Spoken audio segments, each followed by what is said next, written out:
Ravi Prakash Siliconandhra hospital Kuchipudi super speciality వైద్య సేవలు పూర్తిగా ఉచితం. ప్రస్తుతం మనం మేడిగడ్డ బ్యారేజ్ పిల్లర్స్ ఎక్కడైతే కుంగినాయో ఆ కుంగిన ప్రాంతాల్లో ఉన్నాము. 19, 20, 21 ప్రాంతాల్లో ఇప్పుడు మనం ఉన్నాము. అయితే ఈ పిల్లర్ కుంగిన దానికి అనేక కారణాలు కూడా నిపుణుల కమిటీ కూడా ఇక్కడ చెప్పినటువంటి ప్రస్తుత పరిస్థితి. ఎందుకంటే డిజైన్ లోపం అనేది కూడా ప్రధానంగా ఒక చర్చకు వచ్చినటువంటి నేపథ్యంలో అసలు కారణాలు ఏంది, ఈ మేడిగడ్డ బ్యారేజ్ కి సంబంధించి మొత్తం 8 బ్లాక్లు ఉండగా 7వ బ్లాక్ దగ్గరనే ఎందుకు కుంగిందన్న దాని మీద కూడా ఇప్పుడు మనం కొన్ని వివరాలు అయితే తెలుసుకుందాం. ఎందుకంటే నీటి ప్రవాహం ఉన్నప్పుడు ఒక రకంగా మనకు కనిపిస్తుంది. అసలు దీనికి కారణాలు కూడా చూద్దాం. ప్రస్తుతానికి గోదావరి నీటి ప్రవాహం ఉధృతంగా ప్రవహిస్తుంది. 7.16 టీఎంసీల నీరు ప్రస్తుతం ఈ మేడిగడ్డ బ్యారేజ్ ద్వారా దిగువకు వెళ్తున్నటువంటి పరిస్థితి. ప్రస్తుతానికైతే మనం చూస్తున్నాం, ఇప్పుడు విజువల్ లో చూస్తున్నాం అసలు 7వ బ్లాక్ వద్దనే ఎందుకు కుంగిందన్నది మనం స్పష్టంగా చూడాల్సి ఉంటుంది. ప్రస్తుతానికైతే ఒక్కసారి మనం స్ట్రెయిట్ గా చూస్తే ఈ గోదావరి నీరు స్ట్రెయిట్ గా చూస్తే మాత్రం చాలా దూరంలో అక్కడి నుండి ఈ వరద ప్రవాహం స్ట్రెయిట్ గా వచ్చి 7వ బ్లాకే టచ్ అవుతుంది. అంటే గోదావరి ప్రవాహానికి 7వ బ్లాకే సెంటర్ పాయింట్ అవుతుంది. అంటే దీని తర్వాత 8వ బ్లాక్ ఉంటుంది. మిగిలిన 6 బ్లాక్లు మాత్రము గోదావరి ప్రవాహానికి కొద్దిగా సైడ్ కు ఉంటుంది. కాబట్టి ఈ ప్రవాహం నుంచి వచ్చే అటువంటి తాకిడి అంతా ఎక్కడ వస్తుందంటే 7వ బ్లాక్ దగ్గరనే వస్తుంది. అందులో సెంటర్ పాయింట్ ఎక్కడ ఉంటుందంటే ఈ 19, 20, 21 పిల్లర్ అనేది సెంటర్ పాయింట్ గా వస్తున్నట్టుగా మనం చూసుకోవచ్చు.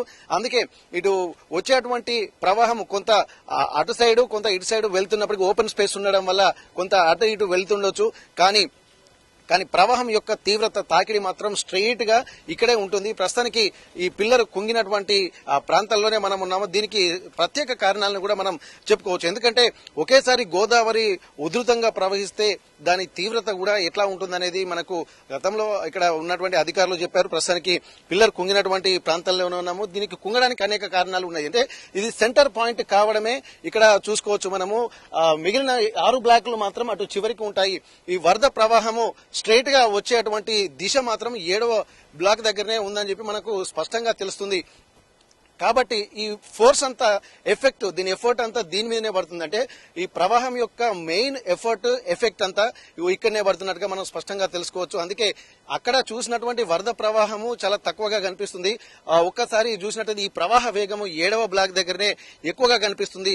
ఇక్కడ మొత్తం కుంగినటువంటి కరెక్ట్ మనం 20వ పిల్లర్ దగ్గర ఉన్నాము. ఇది సెంటర్, అంటే కుంగిన ప్రాంతానికి సెంటర్ పాయింట్ గా మనం చెప్పుకోవచ్చు.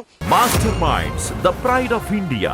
Inter, MPC, BiPC, MEC, CEC చదివిన విద్యార్థులకు సిఏ మరియు సిఎంఏ ఫౌండేషన్ కొరకు నూతన బ్యాచెస్ ప్రారంభం. ఈ ప్రాంతమే దాదాపు ఎఫెక్ట్ అయినటువంటి ప్రాంతము. ఇప్పుడు మనం కరెక్ట్ సెంటర్ పాయింట్ దగ్గరికి వచ్చాము. ఇప్పుడు చూడండి, ఇంతకు ముందు ఉన్నటువంటి గోదావరి ప్రవాహముకి ఇప్పుడున్నటువంటి ప్రవాహానికి ఎంత తేడా ఉంది.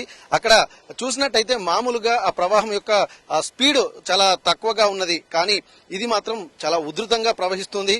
ఇక్కడ మాత్రం ఈ ప్రవాహం అంటే పిల్లర్ కొద్దిగా కుంగడంతో ఒక అడుగు ఎక్కువగా ఒక 5 అడుగులు ఎక్కువ ఎత్తులో ఈ ప్రవాహం కనిపిస్తున్నట్టుగా మనకు స్పష్టంగా తెలుస్తుంది.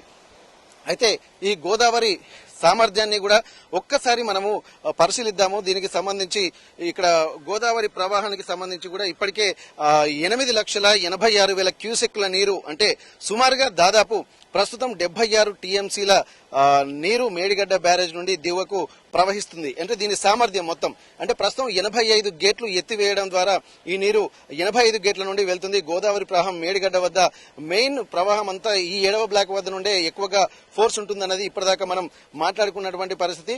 అయితే 7వ బ్లాక్ లోని 19, 20, 21 పిల్లర్స్ వద్ద ఇది కుంగింది కాబట్టి ఇక్కడికే ఎక్కువగా ఈ ప్రవాహం తాకిడి వస్తుందన్నది మనకు స్పష్టంగా తెలుస్తుంది. అయితే ఇక్కడ నిర్మాణాలు చేపట్టినటువంటి ప్రాంతం కూడా అంటే రిపేర్లు చేశారు, కానీ ఈ ప్రవాహం యొక్క వేగం అంటే నీటి బొంగలు కూడా ఏర్పడి బయట నుండి వరద ప్రవాహం కూడా కొట్టుకుపోతున్నట్టుగా తెలుస్తుంది. ఒకసారి గేట్లన్నీ ఎత్తివేసినటువంటి విజువల్స్ ని మనం ఒకసారి చూద్దాం. ఇక్కడ ఈ గేట్ మొత్తం ఈ 19వ పిల్లర్ దగ్గర మాత్రం గేట్ మొత్తం రిపేర్ గానే కనిపిస్తుంది.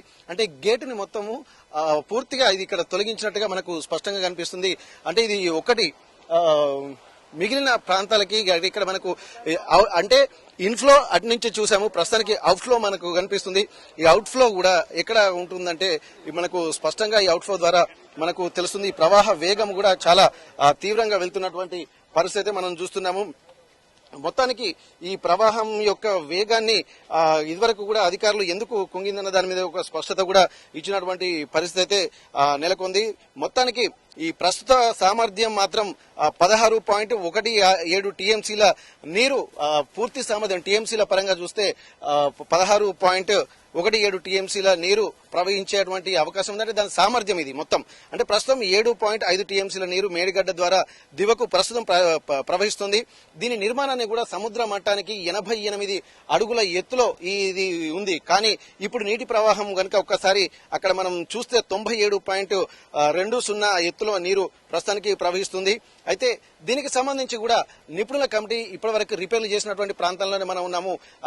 బుంగలు పడి నీరు అంటే ఇసుక కింద ఉన్నటువంటి ఇసుక కొట్టుకుపోకుండా కూడా అనేక చర్యలు కూడా తీసుకున్నారు. దానికి కొంత ఇనుప రేకులను అలాగే పెద్ద పెద్ద పిల్లర్స్ లాంటివి బెడ్లను కూడా అమర్చి జాలీలు అమర్చి ఒక 3 లేయర్లతోటి ఇక్కడ మళ్ళీ దీని ఎఫెక్ట్ పడకుండా ఈ ఇసుక కింది నుండి కొట్టుకుపోకుండా బ్రిడ్జ్ మొత్తం దాని ప్రభావం చూపకుండా కొన్ని ముందస్తు చర్యలైతే తీసుకున్నారు. కానీ పూర్తిగా చేసేటువంటి సమయానికే వర్షాలు రావడం ఇక్కడ మరొక ప్రమాద సంకేతంగా చూడొచ్చు. ఎందుకంటే ఇంత ఉధృతంగా ప్రవహిస్తున్నటువంటి ఈ నీటి తాగిడికి మొన్న తాత్కాలికంగా చేపట్టినటువంటి నిర్మాణాలు అలాగే ఉంటాయా లేదా అన్నది కూడా ఇక్కడ మనం ప్రశ్నార్థకంగా మారుతుంది. అయితే దీనికి సంబంధించి ఇప్పుడు మరి కాసేపట్లో కూడా ఇక్కడ ఇప్పటికే కేటీఆర్ తో పాటు బీఆర్ఎస్ బృందం కూడా ఇక్కడికి రాబోతుంది. దీనికి సంబంధించి కూడా అసలు మేడిగడ్డ కుంగడానికి కారణాలు ఏందనేది గతంలో కొంతమంది అధికారులు చెప్పారు. కట్టిన తర్వాత దీని మెయింటెనెన్స్ సరిగా లేకపోవడమే ప్రధాన కారణంగా గుర్తించారు. దానికి సంబంధించి అప్పుడున్నటువంటి సీఎస్ తో పాటు మిగిలిన కొంతమంది నిపుణుల కమిటీకి అదే పర్యవేక్షణ బృందానికి కూడా నోటీసులు ఇచ్చినటువంటి పరిస్థితి.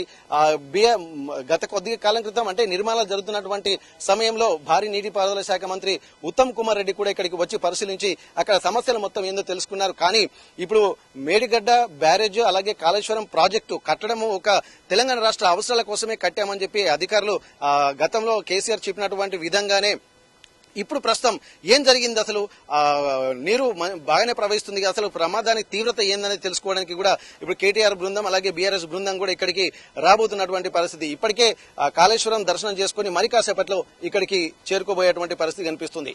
మేడిగడ్డ నుండి కెమెరా పర్సన్ రాజుతో వెంకటరత్నం, RTV వరంగల్. మరిన్ని వీడియోస్ కోసం ఛానల్ ని సబ్స్క్రైబ్ చేయండి. లేటెస్ట్ అప్డేట్స్ కోసం వాట్సాప్ ఛానల్ ని ఫాలో చేయండి. అండ్ లింక్ డిస్క్రిప్షన్ లో ఉంది.